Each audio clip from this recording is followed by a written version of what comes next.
Hi, and welcome to Alternative Living Chat, the podcast where we explore the lives of people who have chosen to do things a little differently. From narrowboats to nomadic vans, off-grid cabins to eco-communities, we dive into what motivates people to live alternatively, what their days really look like, and the highs and lows of choosing the road less travelled. I'm Maxine, and I live aboard narrowboat Never Too Late, so I know a thing or two about life outside the box. Today, I'm chatting with Sarah, and she's going to give us an introduction to her now, and we hope you enjoy the conversation.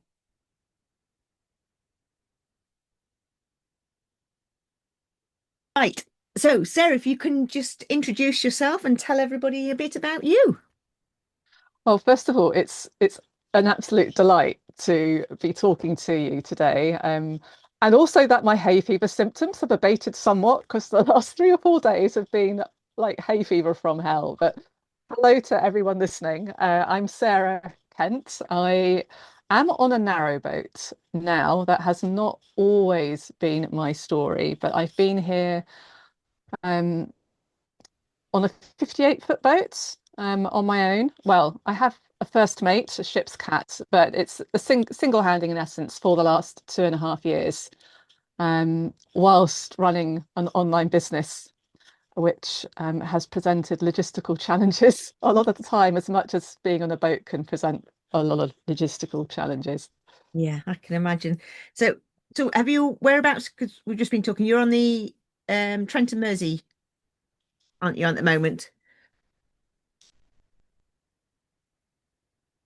Good old logistics. I think my internet's messing you about. Let me just see if we can go on to a different one. Right, let's have a go at this one. So you're on the Trent and Mersey Canal at the moment? You'll have to repeat that one. No worries. Sorry. You're on the Trent and Mersey Canal at the moment, aren't you? We've just been talking. Heading back, I actually had a narrow escape because I was not far from Wheelock about a week and a half ago. And oh my God, the water levels were so low. And as a single hander, for people who don't know about boats, you have to navigate your boats through locks if there's any contours in the terrain that canal's traveling through. And that entails, if you're a single hander, getting off your boat, tying it up, making the water levels correct in the lock, getting your boat into the lock, and then getting your boat out of the lock and closing all the gates and things behind you and dropping the paddles. Um, when the waters are low enough that your boat is grounding and you can't even get it into the side of the canal, it sort of turns everything into, it's like a Krypton factor thing. And I was very lucky to get off that section of canal. Bloody hard work. I bet. And because the day afterwards they shut it because of the low water levels. I think it's been reopened now. They've managed to allow the water has come from somewhere, put it at that. But that was a real narrow squeak because it's a boater's nightmare getting stuck in a stoppage, unable to move. Yeah. And it's happening so often at the moment as well, isn't it? Yes, yes. I mean, you're supposed to plan for it, but how you can actually plan for the unknown like that, I have no idea. No, not at all. So what inspired you to come and live permanently on your boat? Um,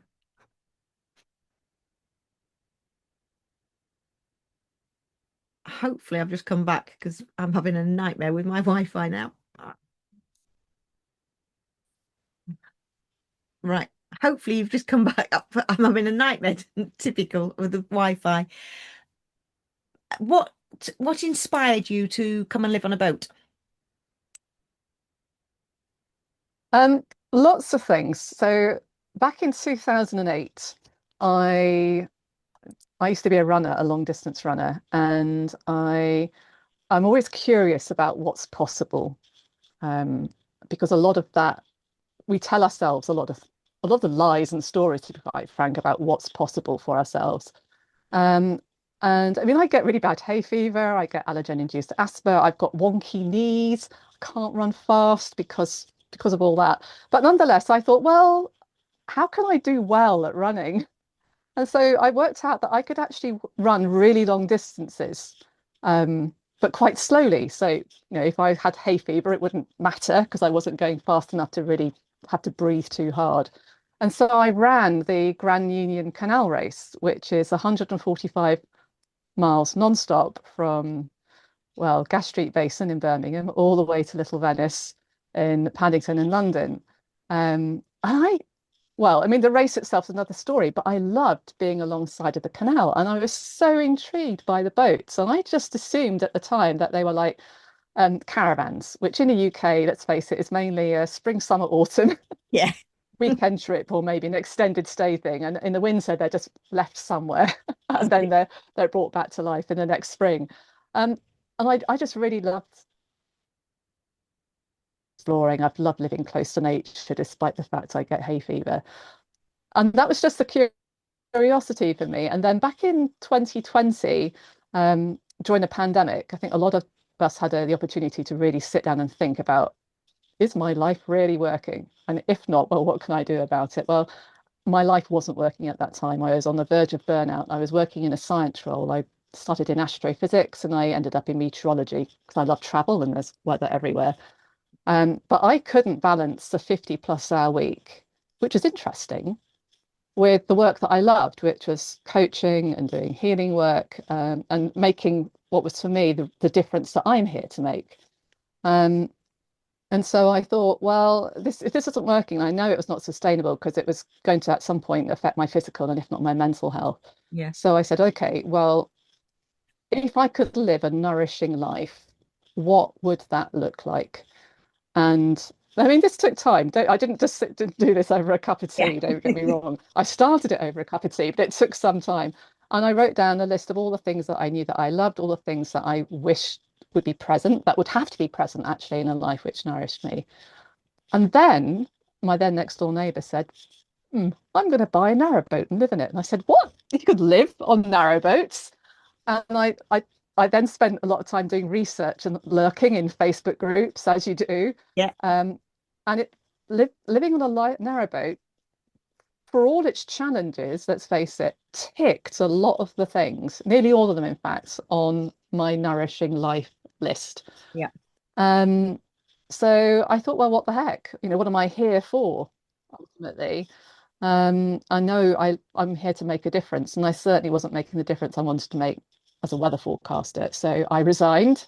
I sold my house, spent a brief period homeless whilst I was looking at second-hand boats, Yeah. which took a long time, paying for surveys, finding the surveys where the boats weren't quite as good and just having to let them go and move on. And then eventually found the boat which I fell in love with.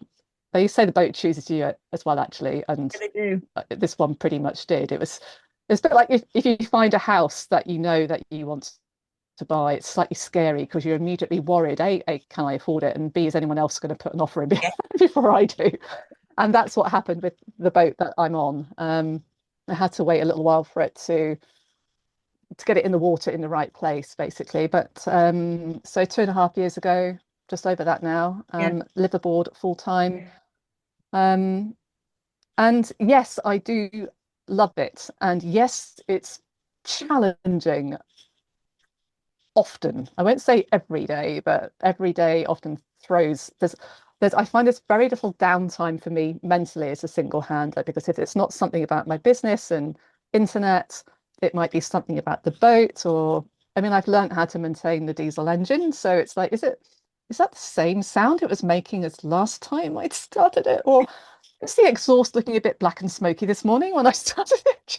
So all of these things, and I find that I haven't had so in some respect there is some stress associated with the lifestyle, but it is completely counterbalanced because I am, as I'm looking outside my windows now, there's yellow flag iris growing wild right outside my galley window.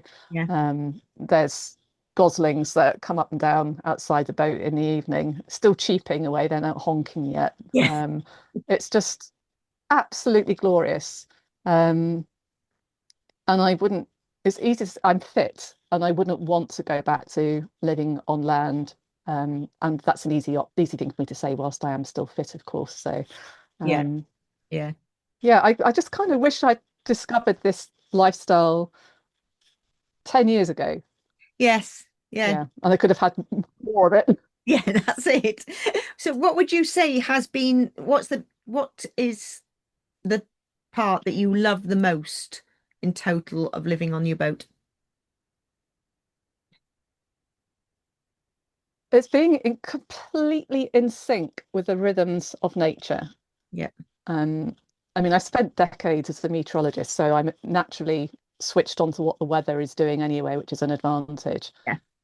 But really noticing, say, the differences in seasons, not only during the year, but from year to year, because this spring has been So certainly different for me where I am to the last two or three springs yeah, in this area. And noticing the impact on the weather and the wildlife. I love living as lightly as I can. I mean, I'm never going to have a zero carbon footprint, no. but what I can do is live as lightly as I can whilst I'm here. So that for me is only using what I need Yeah. and not necessarily what I want. There's a big difference that there's a sort of energy of reciprocity in that, and really understanding where my water comes from Yeah. and how much if I run a tap for 1 minute, exactly how many liters is going to come out of that tap and what implication that is for when That's it. I've got to go and get water again. Yeah. The amounts of plastic there is in shopping as well. So just being, it helps me to be much more mindful about how I live and the effects of the choices that I make every day. Mm. I mean, not all of them are green. I'm still human. Yeah. I still buy stuff that is in plastic because it's almost impossible not to. Yeah. But I'm doing my best to, I guess, minimize my impact now. Yeah. It is amazing how living this style, because obviously I'm living on a boat as well. You do think of everything, which when you're in the house, you just go and switch on the water. You don't think about what's coming out. You go to the bins, you put all your rubbish in, and you just don't think of everything, but it completely Mm. changes your whole outlook of how you do a day-to-day life, your day-to-day lifestyle, isn't it? Yeah, and it's just being switched on to the resources that we have to hand and where those resources come from, as you say, in a house. I mean, every time you flush a toilet, that's at least 6 liters of water gone. Yeah. Where is your water coming from? Yeah. And think of how much rain have we had this spring? There's everything we do has a knock-on effect somewhere. Yeah. And I think in a house, it's easy to forget what kind of knock-on effect Oh, definitely. every action makes. Yeah, it does. And so obviously we've just talked about the what's Oh, are you still there? yep, the loveliest moment. What would you can you hear me? Yeah, am I back? I can now. That's good. So we've just spoke about what's the loveliest moment. What's the hardest part about living the way you live now? Um, I mean, been doing this for 2.5 years, and I did go on an engine maintenance course before I moved aboard. Um, Mainly so that it's diagnostics as well. It really helps if there is a problem that you could probably work out what it likely is. So if you have someone come to the boat to, in theory, fix it, you know that if they are possibly trying to pull a fast one, which does happen, unfortunately. Um, the hardest thing is really the lack for me of mental downtime because I'm always thinking about resources, always thinking about is the boat working as she should do, planning ahead. She's going to be due blacking sometime in the next year. What's that going to look like? Where can I have it done? How is that going to affect my work? And then as my work itself, so I rely upon, like you do, mobile broadband. Yeah. And there are internet black holes. I mean, they really are internet black holes because there's not enough customers in the countryside for them to pay for complete coverage, which is, of course, reasonable if you're running a business. But if you're trying to live off a boat and work, it means I have got 3 different SIM cards and often have to swap them around. Yeah. Um, but with planning and forethought, it works. But that planning and forethought again takes up headspace. So I guess the hardest thing is that people say, oh, you must be living the dream. And yes, I am. And I don't get much rest Yeah. mentally. It's hard to completely switch off. I don't have somebody else on the boat other than my cat to go, can you just check this in the engine and let me know what you think? Because yeah, Yeah. I haven't got that. So No, yeah. that's difficult. But do you think it'll get easier the more, yeah, obviously you've been on for 2.5 years. So as the years go by, do you think you'll get that more the more space in your head so you can relax slightly, or do you think it's just the way you live now? That's it. It's going to have to stay.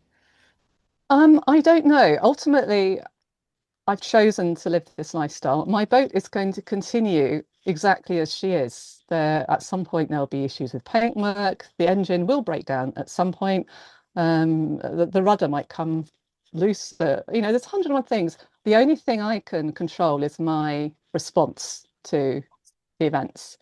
And so something that has changed for me over the last 2.5 years is that as someone who always likes to plan, um, I'm actually a little easier going now, and I'm hoping that process of, oh well, we're on plan F already today, and it's not even 10 o'clock in the morning, um, to be able to, as I am now, at least talk about it with a smile, Yeah. because it's helping me become a lot more resilient as well. It's teaching me to be kinder to myself. I can only do the best that I can in each moment. And if I make a mistake, I'm human. I'll hopefully learn from it.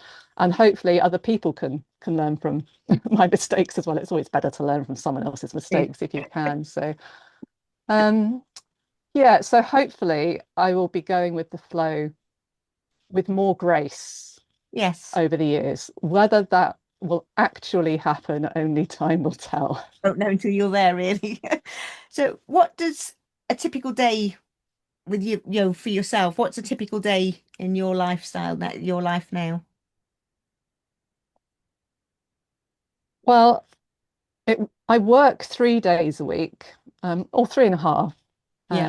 and I work with my clients afternoons and evenings because I tend to coach people either in the UK or North America. Um, the reason I've done that, I mean, it gives me mornings on my work days where I can work, do things like accounts or business promotion and PR and stuff like that. Or if necessary, I can move my boat. It gives me a period of grace that if I think, oh my goodness, if I've had to moor up somewhere and suddenly the internet signal goes because a mobile phone mast has been taken down for maintenance, it means I have got a few hours grace that I can move, hopefully find somewhere to moor up with internet and then work. So a typical work day for me, I don't need to set my alarm because I always wake up when the sun comes up, which is terribly early in the That's just summer, even if my everything's blacked out on the boat in the bedroom, but I still wake up when the sun comes up. Um, Cup of tea. I've got a stern canopy over that, so that's the back end of the boat. If you're not sure about that, so there's a cover, call them pram covers, but like pram hoods on the back of the boat.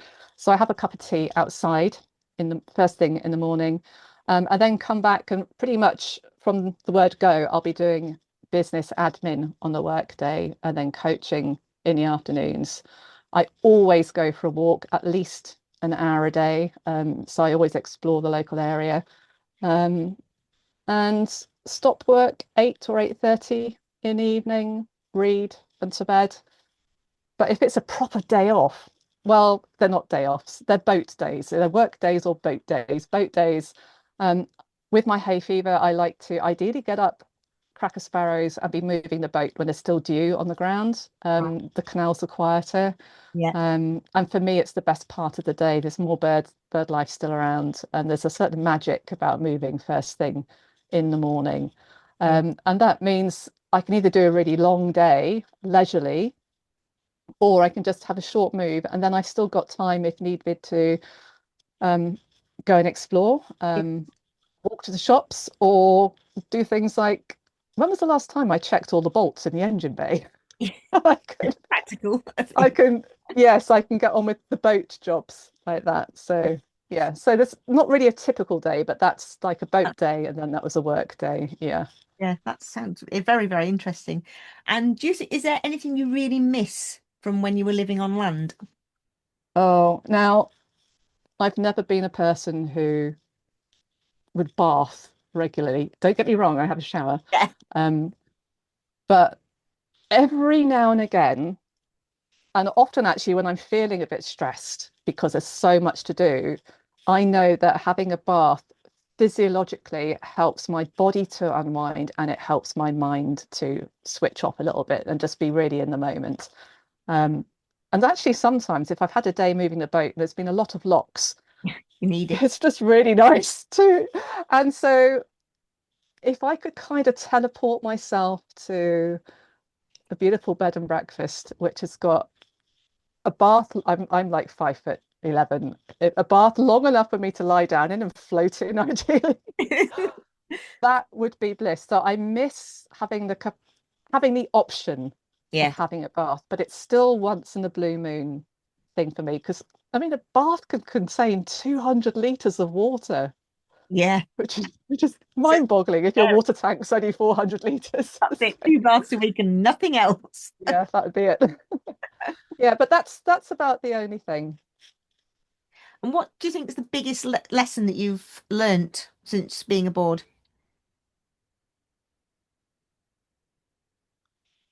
Well, it's a life lesson as well. It's be kind. Yeah. Um, even on days where you've encountered, I call them grumpy boaters. They're normally behind you because Mm. I'm a female driver and they want to often be in front. So I let them go past if they want.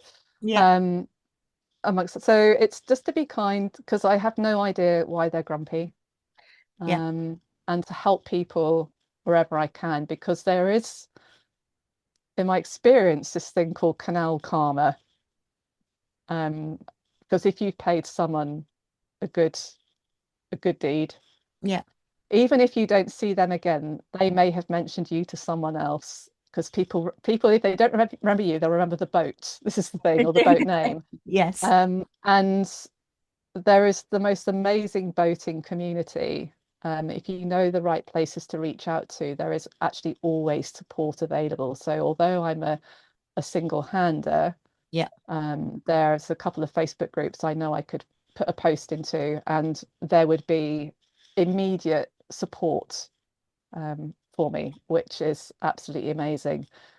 But the biggest lesson is really being kind because the world really needs more kindness. But Yeah. yeah, No, I can see that. I can understand that completely. And so if you had to give some advice to somebody that was thinking of doing this leap lifestyle, what would mm, be the biggest bit of advice you feel that you probably would have needed when you moved on, or you've learnt now, so you could give to somebody a piece of advice? um, well, I'm going to give two different kinds of advice. Yep. So the first thing is like if it's something you dream of doing and want to do, if you really long to do it, get on with it and discover what it's like for yourself. Mm. And if it doesn't work, do something else, but give it a try. Is what I'd say. The second piece of advice is the more this is what you normally get told if you ask online. It's like have a plan B. Yeah. It is a life for people who are fit. Um, if you have a heart attack and have open heart surgery and your rib cage is stapled back together again, there's no way you're going to be steering a boat, let alone working a lock. So, I mean, hopefully that won't happen. But if you break an arm, again, you're stuck. Mm. And accidents can still really easily happen. So do your research.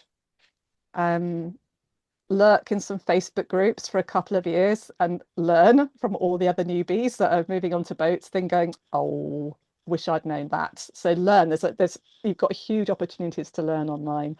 But if you are buying a second-hand boat, the biggest thing everyone says is to get a survey done. And that's a full survey, which involves the electrics, a glance at the engine, as well as the hull, because you may fall in love with a boat, but if actually it's a sieve that's been patched over, which is going to Yeah. start springing leaks as soon as you hit something with it. Yeah. Yeah, so invest in surveys because they will save, they are not cheap, but they will save you thousands in the long term. Yeah. Definitely. It's Yeah. amazing when you do, I'm in lots of the Facebook groups and you read people that haven't had surveys and then they've obviously got problems. And it's heartbreaking because you just think, God, if you just pay, I know, as you say, it's expensive, but it's more expensive to get your vote put right afterwards, and you've got no go back on to anybody either, have you? So yeah, I Yeah. agree with you with the surveys. It's very, very important.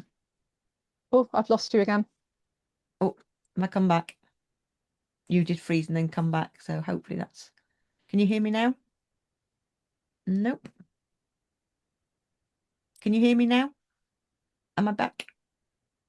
Yeah, Yeah. yeah. Yeah. And if you are deciding to live abroad full time, if work, you're, yeah, I, just about, yes, you have frozen on me. yeah, you Can have. you hear me? I can hear you. Yes, I can. Yes, good. Yes, you are. Yes. That's good. Can So, you hear me? I can now. It's Oh, come like back. a seance. I Are you know. there, Maxine? I know. It just dipped. So what, sorry, you were going to say about living full time? You can. Excellent. Okay. Yes, it is, it- Let me try that one. I'm going to go on to that one, see if that's better internet. It's gone on. Is that better? yes, you're Yeah. back again, moving again. Just Yeah. through to a different internet again to see if that worked. Oh dear me. Yeah. So sorry, you were just going to say about if you're going to live full time on the boat. Yeah. If you haven't had a survey and then suddenly discover there's water in the bilge and there's a leak and the work needs doing on the boat, getting access to things like some of the things as pipes for your waterwork or the wires for the electric is not as easy as it might be in a house. And you literally might end up having to rip the boat apart in order to fix what you might think is a simple. You've really got to find the problem first. This is the thing. Yeah, And it literally means you have nowhere to live. that's right. You could become homeless, which people don't think about things like that, I don't think.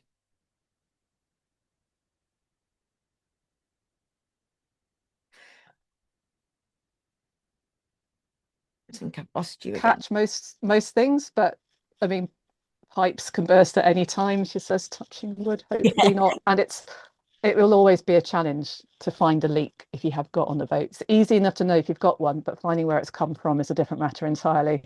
yeah. Not a nice job at all. Nope. What's been your most memorable moment since living on board? The first time my boat broke down, so I was near Anderton Boat Lift, which is one of the wonders of the canal network. It's well worth a visit if people haven't. It's not actually working at the moment and probably won't No. be for a while. No, but I wasn't going to be using it, but I was going to be moving through the two tunnels which had were beyond it. And my throttle gear lever had been really stiff. I mean, really stiff and getting even stiffer. And you need to be able to operate this. It's the same as driving a clutch and suddenly driving a car and finding that you can't press down on the accelerator, and well, we haven't got a brake on the boat anyway, but and Yeah, you can't press down on your clutch. Um, so I thought I really need to moor up and check this out before I go through the tunnels because I don't want anything getting stuck inside a tunnel yeah. because they're quite twisty, these two tunnels.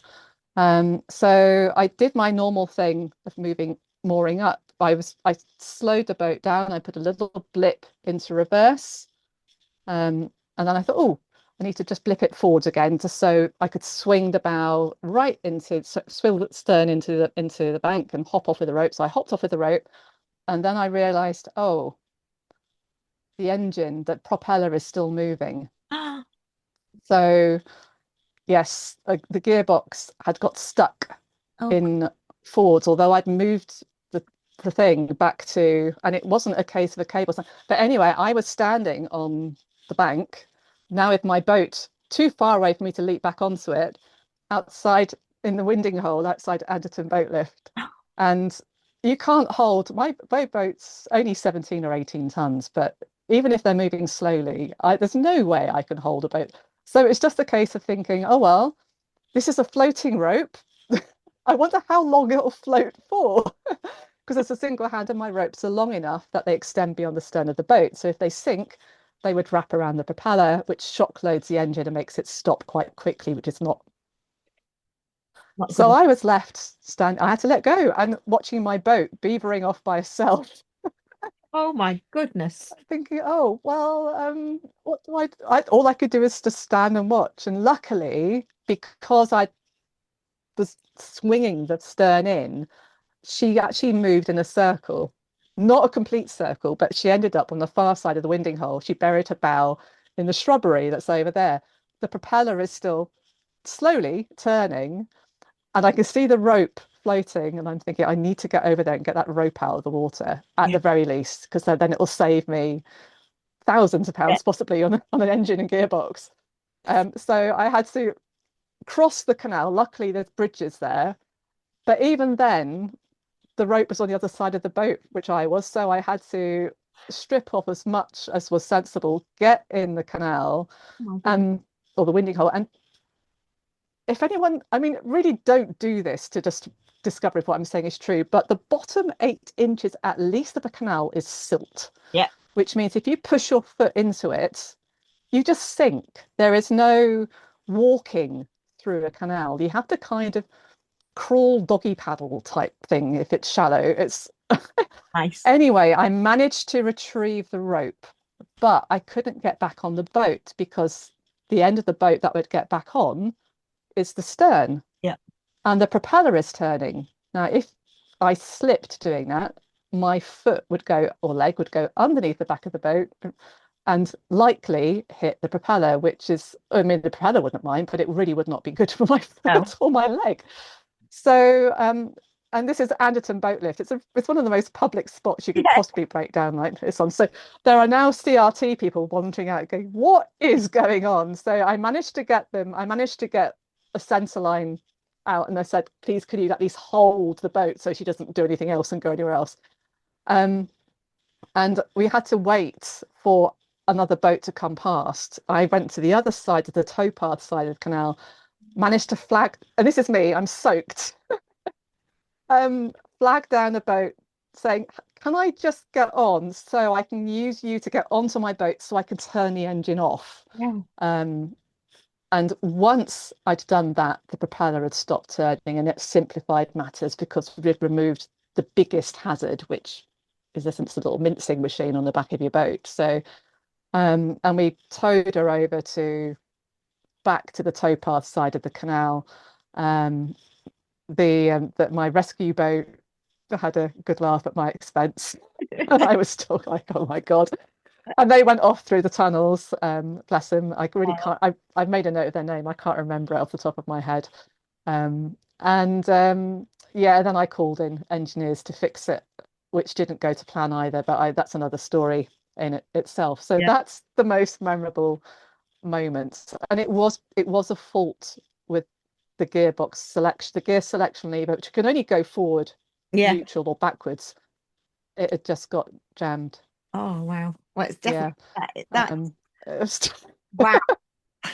That's a yeah. memorable moment, I'll tell you. That's not Yeah. what I So was expecting. so I'm not sure if that makes me a proper boater because although I got in the Yeah. canal, it was because I got in. I didn't actually fall in. So officially, you're not a real boater until you've fallen in the canal. So I'm still waiting for that to happen. Don't know. It's not pleasant.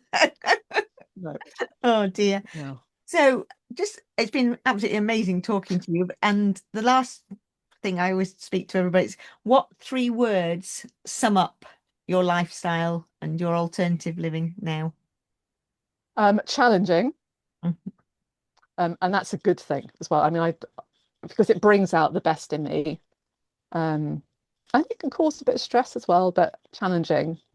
It's an adventure, and it's such a privilege to be able to live in England nowadays, a life that's actually an adventure. Um, so challenging and an adventure, and I think the last word is fulfilling, Yeah. because it I really do like it. It gives me everything I need to be happy ultimately. Some days I'm not happy, but that's my fault because I'm stressing over stuff. Yes. But everything that I need to be happy is here now. That's wonderful. That's a lovely way to nearly finish the podcast, because it just gives people a thought of what they can do themselves as well. And so if any, because obviously you're coaching, Mm. and so if anybody would like to contact you regards your coaching, um, you you can get through to you by social media. Do you have a website and everything as well? Yes, so if people are curious as like what I actually get up to on the days when I'm not worrying Yeah. about my boat, it's sarahlkent.com. There's a couple of free workshops there if you can just to see if you're interested in kind of work. One's called Radical Calm, actually, which is if you want to learn how to be radically calm in the face of life stuff. There's a little workshop there. Um, Facebook is Sarah L. Kent, and LinkedIn is Sarah L. Kent, and you'll know it's me because there's the banner pictures are of a beautiful summer's morning with my red boat moored up in the distance. I'm also on Substack because I created the DreamWorks project, which is devoted to inspiring and affirming the dreams of women from all around the world. And these dreams are published there. So you can look me up there as Sarah L. Kent or A Field of Dreams. And there you go. That's where you find me. That's fantastic. And what I'll do is I'll Thank you. put your information as well into the information on the podcast, so that people can nip onto there if they want to, and find you from there as well, which will be brilliant. That's amazing. It's been so fun talking about this lifestyle. Thank you so much, Maxine, and for battling through with the foibles of the internet today. No worries. Thanks ever so much, Sarah, for coming on. It's a pleasure. Well, I hope you've enjoyed today's alternative living chat. It was very interesting, and if you fancy joining me, drop me an email or a direct message on social media. I'd love to have a chat with you. And the email is alternativelivingchat@gmail.com. So look out for another conversation in a couple of weeks. Thanks.